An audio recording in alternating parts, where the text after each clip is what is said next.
Para cada ator amado no MCU, há outro que é odiado pelos fãs, começando com Tatiana Maslany como Jennifer Walters, a Mulher Hulk, que parecia a escolha perfeita no papel, mas quando Mulher Hulk, defensora dos heróis, estreou no Disney Plus, os fãs da Marvel não só rejeitaram a série, como a detestaram. A série foi vendida como uma comédia jurídica, com um toque superpoderoso, mas o que os fãs encontraram foi algo muito mais caótico. Ela quebrava a quarta parede constantemente, subvertia a estrutura narrativa tradicional e ainda zombava da própria Marvel. Era uma série que não parecia levar seu universo ou seu público a sério.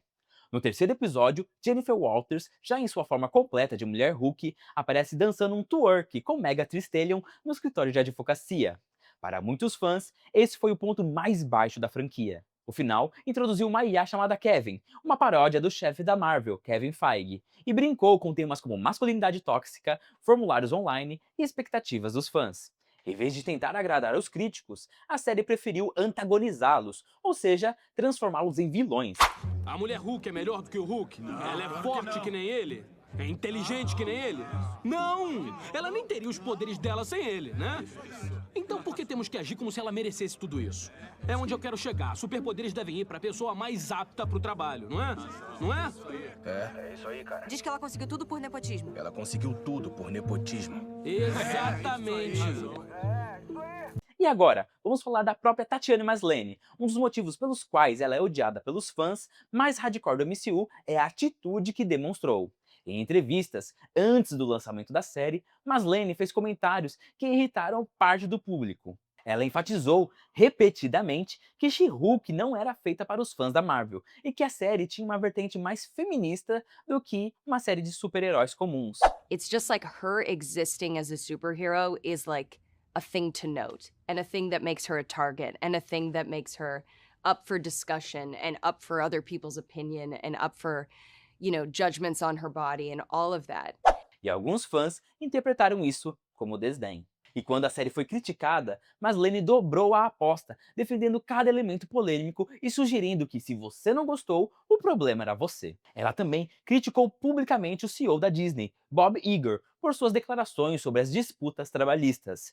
Mais tarde, ela reconheceu que o momento foi intenso e que foi difícil articular seus pensamentos com clareza durante o protesto. Essas declarações reforçaram a percepção de que Maslany estava em desacordo com a liderança da Disney, o que pode ter influenciado seu futuro no universo cinematográfico da Marvel. Agora, vamos falar de Tom Holland. Quando a Marvel e a Sony reiniciaram o Homem-Aranha pela terceira vez em menos de 20 anos, as expectativas eram altíssimas, mas Tom Holland acertou em cheio no papel, trazendo uma autenticidade que pareceu natural até para Stan Lee, o lendário criador do personagem, que afirmou que Holland era a melhor versão live action do Homem-Aranha.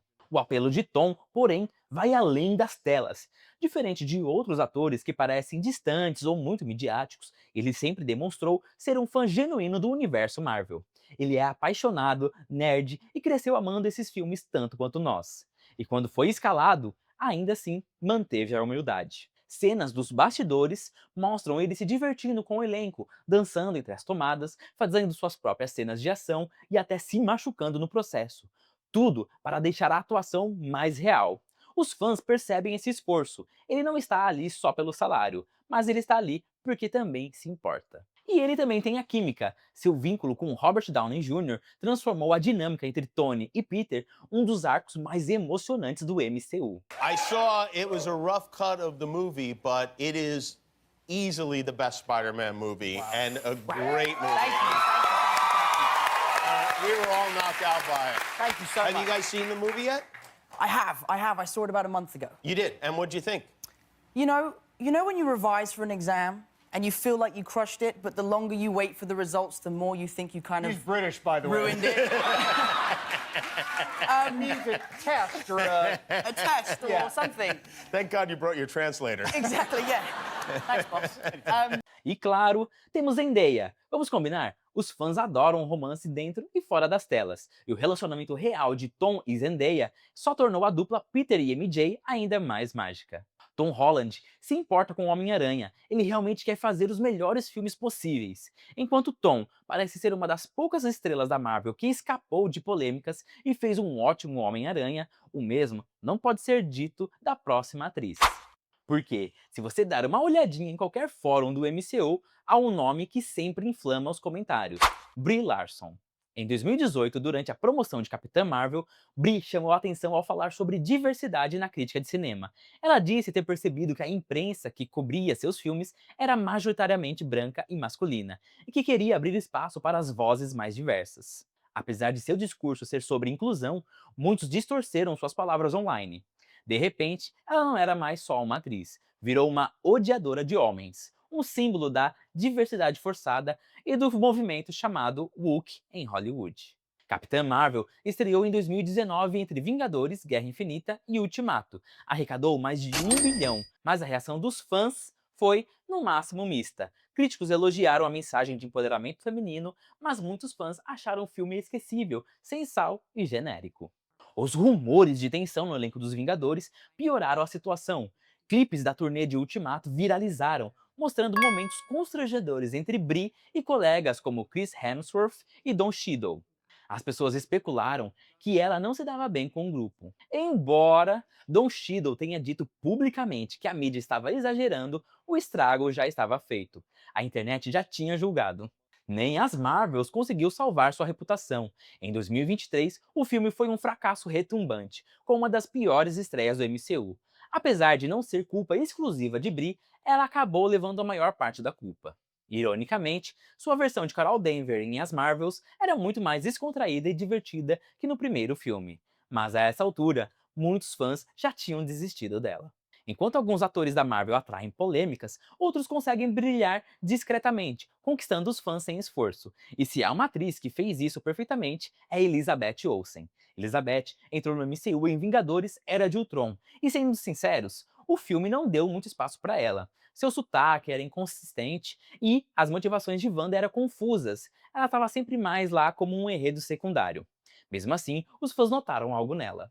Havia uma intensidade, uma verdade em sua atuação. Seja chorando a morte do irmão Pietro ou arrancando o coração de Ultron, Wanda Maximoff tinha peso. Mas o que realmente conquistou os fãs foi WandaVision. A série subverteu a fórmula do MCU, mergulhando em temas como luto e trauma, disfarçados de sitcom. Depois de WandaVision, a Marvel teve a chance de explorar Wanda mais a fundo, mas acelerou seu arco como vilã em Doutor Estranho no Multiverso da Loucura. Apesar do roteiro confuso, ninguém culpou Elizabeth. Pelo contrário, muitos disseram que ela foi o melhor do filme. Sua atuação transformou a queda da personagem Wanda em uma tragédia genuína. Enquanto Elizabeth Olsen representa o que os fãs amam em uma atuação poderosa e humana no MCU, nosso próximo ator teve uma jornada bem diferente. Anthony Mackie, o novo Capitão América, passou de coadjuvante querido a figura controversa. Ele teve momentos memoráveis, como a piada do esquerda-direita em Guerra Civil, a luta no aeroporto e a cena emocionante em Ultimato, quando Steve Rogers lhe entrega o escudo. Os fãs estavam animados para ver Sam Wilson assumir o manto, mas então veio o Falcão e o Soldado Invernal. A série tinha potencial, mas a escrita do roteiro era irregular, o ritmo desequilibrado e o vilão foi mal desenvolvido. Pior ainda, o personagem de Sam parecia mais um moralista do que um herói. Seu discurso final, embora bem intencionado, soou forçado, e Anthony Mackie piorou as coisas fora das telas. Em entrevistas, ele frequentemente soava defensivo, não reflexivo. Os fãs queriam um Capitão 2.0, mas encontraram alguém completamente diferente. Ainda que o filme Capitão América Admirável Mundo Novo tenha alcançado a marca de 400 milhões de dólares, é ainda considerado um filme de baixa bilheteria dentro do MCU. Enquanto Capitão América de Mackie ainda parece um trabalho em progresso para muitos, há um nome que está acima de qualquer polêmica. Robert Downey Jr., o homem que não só conquistou os fãs da Marvel, mas definiu o que ele é. Robert Downey Jr. trouxe a Tony Stark algo que ninguém esperava: arrogância, sagacidade, profundidade e um carisma magnético que fez o personagem parecer real. Ele não era um herói perfeito, mas um gênio, um idiota e um visionário. De Homem de Ferro até Ultimato, ele foi o coração emocional narrativo do MCU. Sua química com o elenco, seja com Chris Evans ou com Tom Holland, elevou cada cena. Em Ultimato, ele entregou talvez a atuação mais poderosa do MCU. De Eu Te Amo 3000 até Eu Sou o Homem de Ferro, os fãs não choraram só por um personagem, mas como se estivessem perdendo um amigo. Fora das telas, Robert Downey Jr. é adorado. Ele é humilde, engraçado e trata os fãs com carinho, desde eventos até surpresas em trajes do Homem de Ferro. Ele também foi essencial nos bastidores, ajudando novos atores e defendendo melhores condições para o elenco. Quando a Marvel introduziu o Homem-Aranha e o Pantera Negra, foi Robert Downey Jr. quem ajudou a passar o bastão sem nunca roubar o protagonismo. Agora, falando de Letitia Wright, que passou de favorita dos fãs a uma das figuras mais controversas do MCU. A polêmica começou em 2020, quando ela postou um vídeo questionando a segurança das vacinas contra a Covid-19, repleto de teorias da conspiração. A reação foi imediata. Fãs e especialistas a criticaram, mas ela inicialmente insistiu, alegando que só estava fazendo perguntas. Até Don Cheadle se envolveu demonstrando frustração. Ela acabou apagando o vídeo, mas o estrago estava feito. Durante uma crise global, sua postura foi vista como irresponsável para alguém de uma franquia tão influente. Durante as filmagens de Pantera Negra Wakanda para Sempre, surgiram relatos de que Letitia causou atrasos por se recusar a se vacinar. A Marvel nunca confirmou, mas as manchetes prejudicaram sua imagem. Muitos fãs não acreditaram em sua transição para protagonista. Embora sua atuação fosse sólida, faltou aquela seriedade que Chadwick Boseman trouxe ao papel. Por fim, temos Florence Pugh, que entrou no MCU e conquistou os fãs instantaneamente. Sem polêmicas, só com carisma. Ela, em Viúva Negra, roubou a cena como Yelena Belova, trazendo humor afiado e profundidade emocional. Quando apareceu em Gavião Arqueiro, os fãs enlouqueceram. Sua química com Hailee Steinfeld foi perfeita, mostrando que Pugh se destaca em qualquer gênero. Com Thunderbolts, Florence consolidou o lugar de Helena Belova como figura central no MCU. Sua atuação não apenas ancora o filme, mas também prepara o terreno para futuras histórias, incluindo as narrativas dos Vingadores. À medida que o MCU continua a evoluir, a interpretação de Helena por Pugh oferece uma mistura cativante de força, vulnerabilidade e autenticidade, garantindo que os fãs fiquem ansiosos para acompanhar sua jornada nos próximos anos.